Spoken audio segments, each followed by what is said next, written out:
সুনামগঞ্জে আবহমান বাংলার ঐতিহ্যবাহী ৩ দিনের ঘুড়দৌড় প্রতিযোগিতা সম্পন্ন। রবিবার ২৮ ডিসেম্বর সকাল থেকে দিনব্যাপী আলমপুর গ্রামের মাঠে এ প্রতিযোগিতা অনুষ্ঠিত হয়।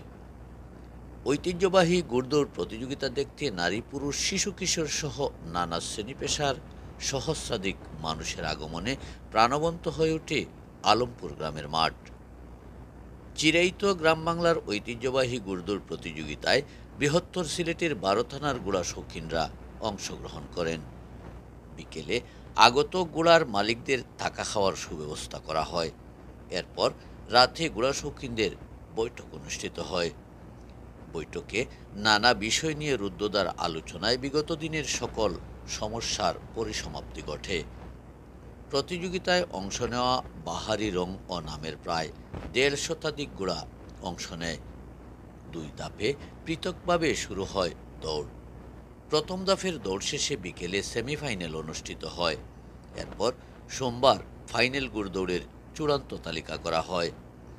ফাইনাল ঘুড়দৌড় প্রতিযোগিতায় সেরা ১০-এ প্রথম স্থান পায় সোনার পুতুল কুমারখান্দি, 111 বিনন্দপুর, জনসিনা বিনন্দপুর। ২ নম্বরে পাগলা রাসেল আনোয়ারপুর, মনোয়ার রাজা শক্তিয়ারখোলা, সোনার পাখি শ্রীনাথপুর। ৩ নম্বরে বঙ্গবীর সাতগাঁও, বুলেট খামারগাঁও, খান বাহাদুর দৌলতপুর। ৪ নম্বর সোনার ময়না চুনারুঘাট, পাখিবাচ্চা সাদিরপুর, ফাঁসবাই কুমারখান্দি। ৫ নম্বরে অহিল বাংলা সালিয়া, সুজনসখী খামারগাঁও, দেশপ্রেমী ঢালাগাঁও।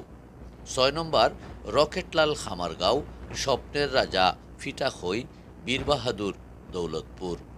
৭ নম্বর আর্মি সেনা চুনারুঘাট, রাজমকুট কলাউরা, বাংলার সুলতান রূপাবালী।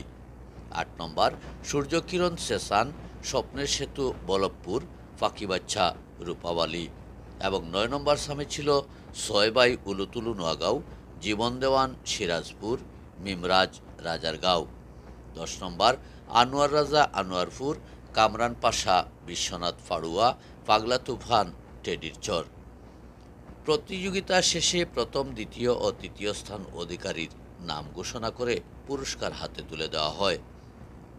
প্রথম পুরস্কার টেলিভিশন জিতে নেয় কুমারখান্দি গ্রামের সৌদি আরব প্রবাসী ঘোড়া শৌখিন রবিউল হকের ঘোড়া সোনার পুতুল।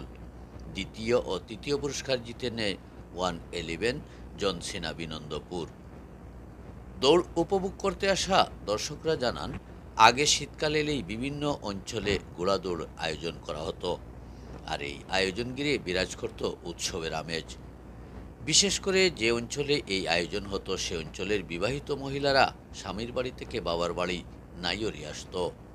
বানানো হতো বিভিন্ন ধরনের পিঠাপুলি, আবার নতুন জামা কাপড় দিয়ে তাদের বিদায় করতে হতো। দীর্ঘদিন পর চিরায়ত বাংলার হারিয়ে যাওয়া এমন আয়োজনে আনন্দিত এলাকাবাসী। ঘুড়দৌড়ে আসা বিশ্বনাথের ঘোড়া শৌখিন দৌলতপুর ইউনিয়ন পরিষদের সাবেক মেম্বার বনরাজ ঘোড়ার মালিক আনোয়ার হোসেন দন মিয়া জানান, আমরা আগামীতে আরও বড় পরিসরে একটি প্রতিযোগিতার আয়োজন করব। সাতক সনখাইর গ্রামের পুরনো ঘোড়া শৌখিন প্রয়াত আজমির আলীর সুযোগ্য সন্তান কামরুজ্জামান দিলাল বলেন, বাবার স্মৃতিকে ধরে রাখতে আমি আপনাদের সাথে আছি। বিশ্বনাথ সালিয়া গ্রামের যুক্তরাজ্য প্রবাসী সোনার মডেল ঘোড়ার মালিক আলী বলেন, আমরা খুব শীঘ্রই একটি মেলার আয়োজন করতে যাচ্ছি। সাতক থানার কুমারখান্দি গ্রামের ইতালি প্রবাসী রকেটলাল ঘোড়ার মালিক শিপন মিয়া বলেন, ঘুড়দৌড় প্রতিযোগিতায় অংশ নিতে এবার প্রবাস থেকে দেশে আসা। আমরা এবার একটি ব্যতিক্রমী আয়োজন করতে চাই, যাতে করে দর্শকদের আনন্দ দিতে পারি। চিরায়ত বাংলার ঐতিহ্যবাহী ঘুড়দৌড় প্রতিযোগিতায় মানুষকে আনন্দ দিতে সকলের সহযোগিতা প্রয়োজন। বর্তমান প্রযুক্তির যুগে চিরায়ত বাংলার ঐতিহ্য প্রায় হারাতে বসছে। আমরা সেই স্মৃতি বুকে লালন করে ঘোড়া পালন করি।